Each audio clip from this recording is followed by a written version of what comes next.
Okay, great exit. It sounds to me like the J.P. Morgan, there will be a one world order by conquest or by consent, is something that you believe already. It's your teleological vision. It's the end product of what you see the world to come to. And so you believe it. You believe that statement and you believe the trend, and there's plenty of evidences for it. But let's see, and yeah, you were correct. I didn't mean that Ron Paul didn't have an influence. He has an influence. I just don't believe he's going to be the nominee for the Republican Party or hence president. But I'm glad he has his influence.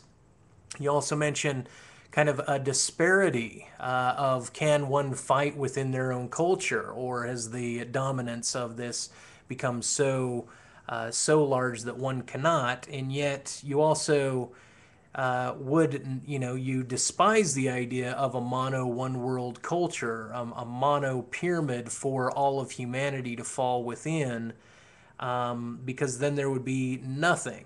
There would no longer be a polarization, just one pole. But right now, everything's falling into a dichotomous line with you, so it would seem, where you have a culture and then you have a counterculture. So anything that is not you have the trend, and then anything that is not of that trend is functioning as an antagonist or a friction, hence a war or a counter against that culture. So it would seem. So I don't know whether or not the whole world and the history of the world, as you call it, the same old game throughout time, is is a matter of pairs, the major and the minors.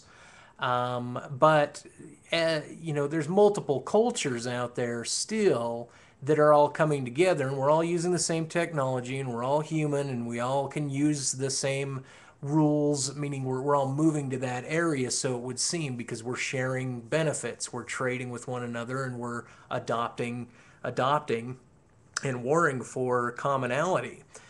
And so I could say I agree that things are moving together. And so I share a teleological vision with you.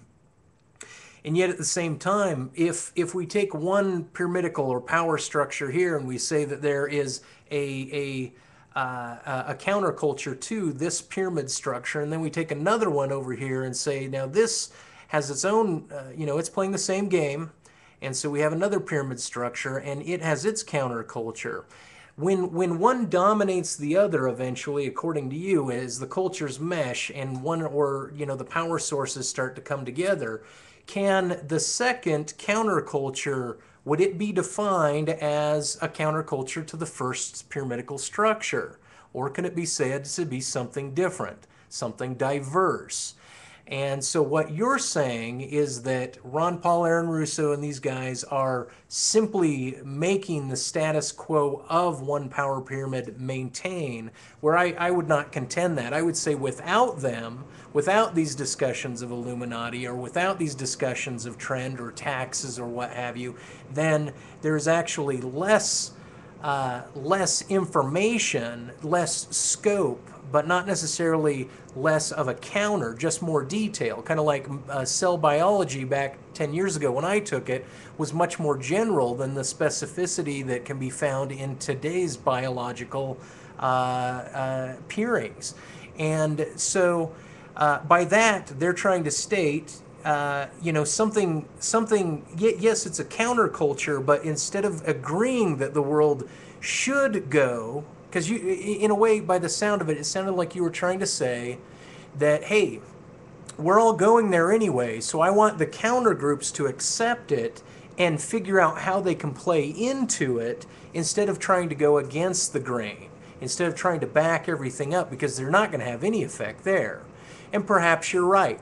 But to have a revolution in time, all Ron Paul is suggesting, and all Aaron Russo in Freedom to Fascism is expressing initially, is that the body politic, made up of a one constitution, the backbone of our body politic America, has a new limb or a new head on it that is connected to the backbone by muscle only, not by bone.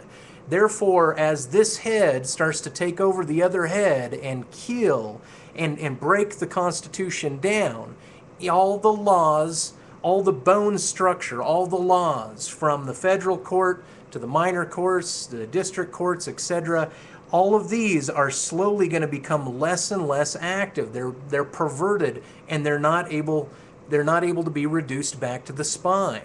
And so he's trying to say, let's cut the fat. Even though we have this new head here, and there's so many departments and so many things that are implemented on this head, we must kill this growth that happened that went against the Constitution.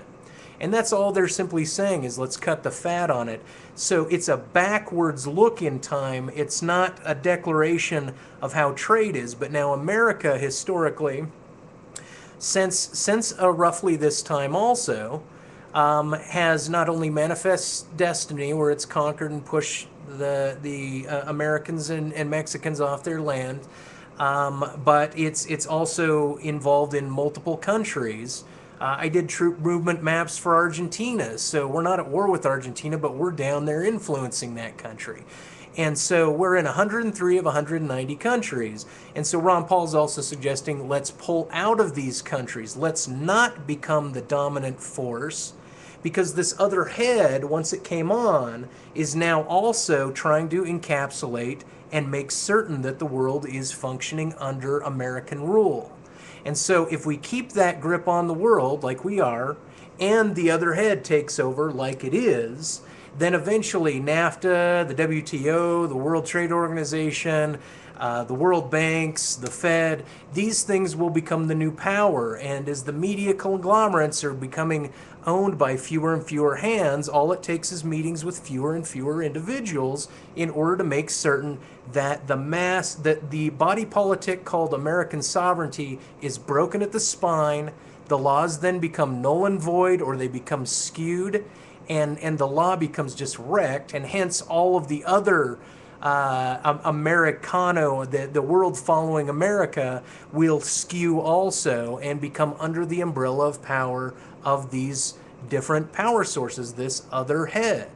And so I don't really think that the world is just broken up into these particular, culture and counterculture, because if you're going to tell me that the woman's suffrage or that the civil rights was simply a counterculture that played its role and eventually influenced the culture, well, I'll say that's okay, but I wouldn't call it a counterculture. I call these different movements. And so the difference between, or I think what I'm trying to figure out here, is that you have a scope on, and you're calling it the game, and you have the culture, and then anything else that's not there is its counter, which is very biometric and very, very dichotomous. And I'm trying to say there's multiple movements of people. We're living, it's happening now. These things are real. We are contemporaries, and we are alive until we're not, and the next generation takes over.